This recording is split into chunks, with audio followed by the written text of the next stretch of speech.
Salut tout le monde, c'est Jojin. Comme promis, je vous propose un joli fight en ce qui concerne la batterie. On va comparer l'autonomie de tous les iPhone 11 de cette année avec les gros concurrents du marché qui est tout simplement Samsung et Huawei. Et en bonus, je rajoute à ça le ROG Phone 2 de chez Asus qui est justement un téléphone qui m'intrigue pas mal. Il a déjà fait ses preuves dans la vidéo de comparaison de rapidité. Si vous l'avez pas vu, je vous invite à aller jeter un coup d'œil. Et je pense que ça va être également une belle surprise dans cette vidéo. Je vous rappelle que fin octobre, début novembre, il y aura ma vidéo de comparaison, cette fois-ci spéciale photo, où je vais comparer les meilleurs photophones de l'année. Si vous ne voulez pas la rater, si c'est toujours pas fait, je vous invite à vous abonner à la chaîne YouTube et d'appuyer sur le bouton cloche. Je vous informe aussi que certains de ces smartphones seront à gagner durant toute l'année sur mon application Happy, où tous les jours vous avez des concours pour gagner des chouettes cadeaux. Là par exemple, vous pouvez déjà gagner un Galaxy Note 10 Plus, des AirPods 2, une Xbox One avec le jeu Fortnite, la semaine prochaine un iPhone 11. Bref, vous m'avez compris, il faut absolument télécharger cette application. Lien dans la description, c'est totalement gratuit et disponible sur iOS et sur Android.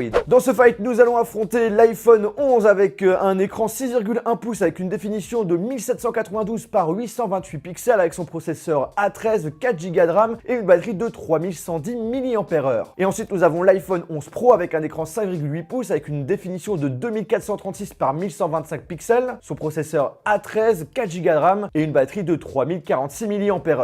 L'iPhone 11 Pro Max avec un écran 6,5 pouces, c'est une définition de 2688 par 1242 pixels, le processeur A13, 4 Go de RAM et une batterie de 3969 mAh. Le Galaxy Note 10 Plus avec un écran 6,8 pouces et une définition de 3040 par 1440 pixels, le processeur Exynos 9825, 12 Go de RAM, 4300 mAh pour la batterie. Le Huawei P30 Pro avec un écran 6,5 pouces, une définition de 2340 par 1080 pixels, le processeur Kirin 980, 8 Go de RAM et une batterie de 4200 mAh.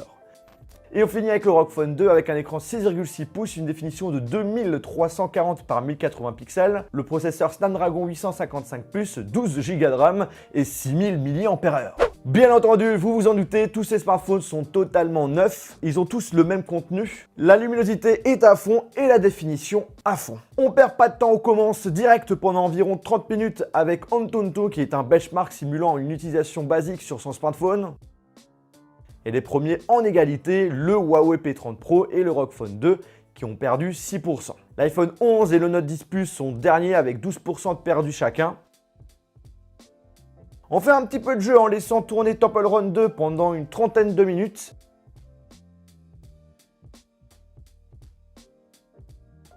Verdict, celui qui a mieux le géré, c'est le ROG Phone 2 qui a perdu 4%. L'iPhone 11 quant à lui est dernier avec la plus grosse perte de 9%. Pour l'instant, on a une égalité des pros d'Apple et du smartphone de chez Samsung. Et le Huawei P30 Pro est pour l'instant très bien parti pour être sur le podium.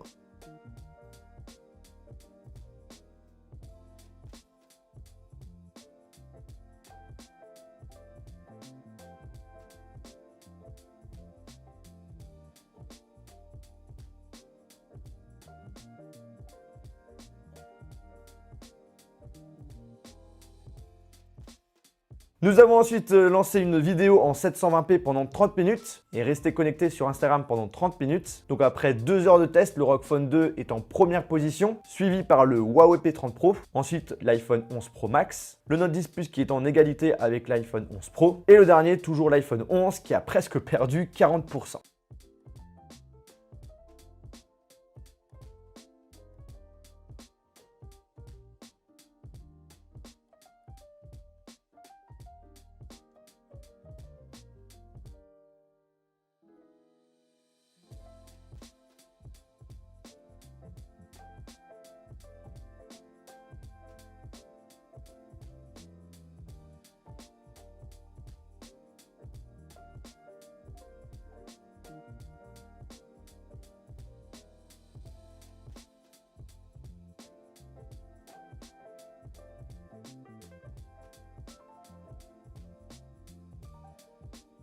Après 30 minutes de jeu sur Asphalt et Subway Surfer et 1 heure de Antutu et de Geekbench, L'iPhone 11 est loin, très loin derrière et a déjà consommé 75% de sa batterie. Le ROG Phone 2 n'a même pas utilisé la moitié, mais il est suivi très souvent par le Huawei P30 Pro. Après, vous avez l'iPhone 11 Pro Max, puis le 11 Pro et avant-dernier, le Galaxy Note 10 Plus qui a également un comportement légèrement ressemblant à son grand frère, comme l'année dernière, où en gros, il y a une sorte de mode de sécurité qui s'active automatiquement, où la luminosité de l'écran, malgré le fait qu'il est affiché au max, eh bien, il baisse automatiquement.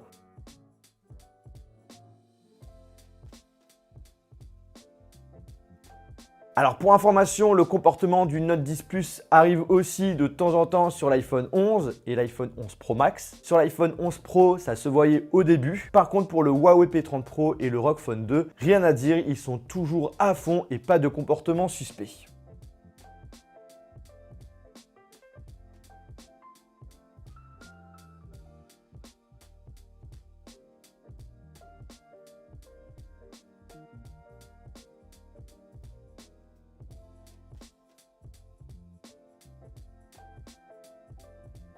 Le premier à s'éteindre, bah voilà, pas de surprise, c'est l'iPhone 11 avec 5h19.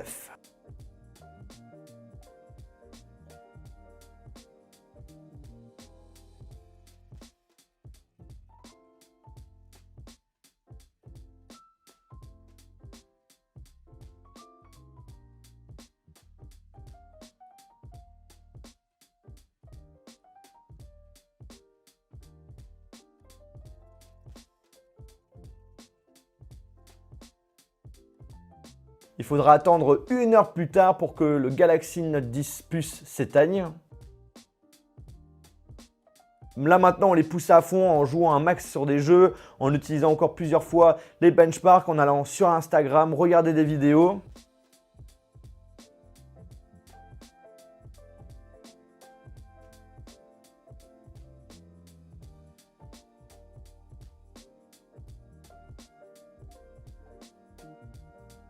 L'iPhone 11 Pro s'éteindra directement à 7h pile poil. Le ROG Phone 2 est encore à 20%, c'est vachement impressionnant. Par contre, je vais pas vous mentir, il commence à devenir très chaud.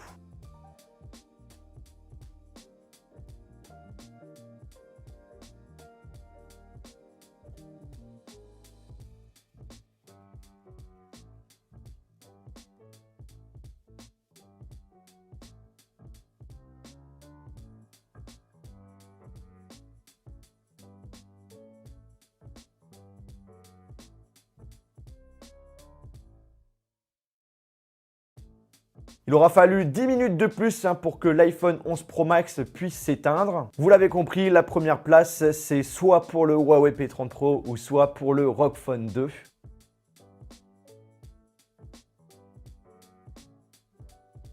Et comme vous pouvez le remarquer, étrangement, le smartphone de chez Asus a perdu ces dernières minutes beaucoup plus de batterie qu'avant. Il est presque en égalité avec celui de Huawei. Mais finalement, ça sera le Huawei P30 Pro qui sera en deuxième position.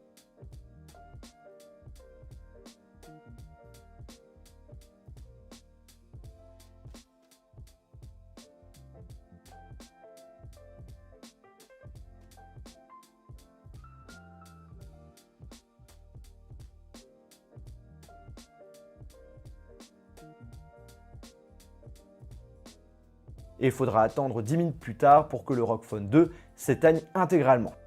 On résume le tout, le ROG Phone 2 arrive en tête avec une autonomie de 7h25, le Huawei P30 Pro avec 7h15, l'iPhone 11 Pro Max avec 7h10, l'iPhone 11 Pro avec 7h, le Galaxy Note 10 Plus avec 6h23 et l'iPhone 11 tout dernier avec une autonomie de 5h19.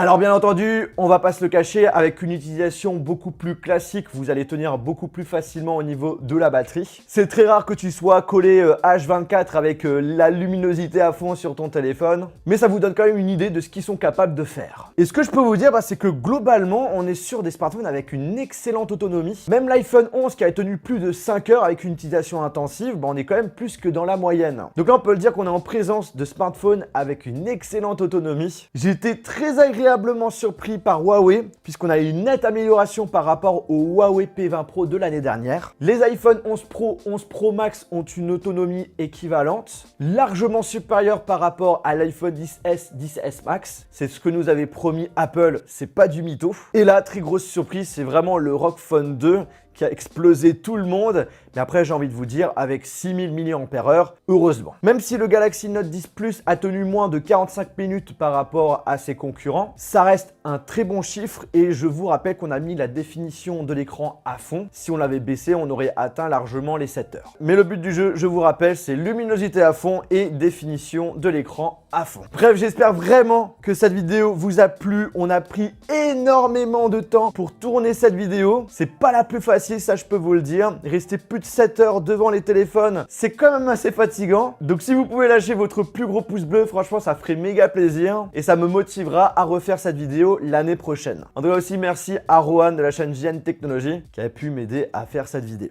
Sur ce, on se retrouve dans une prochaine vidéo ou également sur mon application Happy. Allez, salut!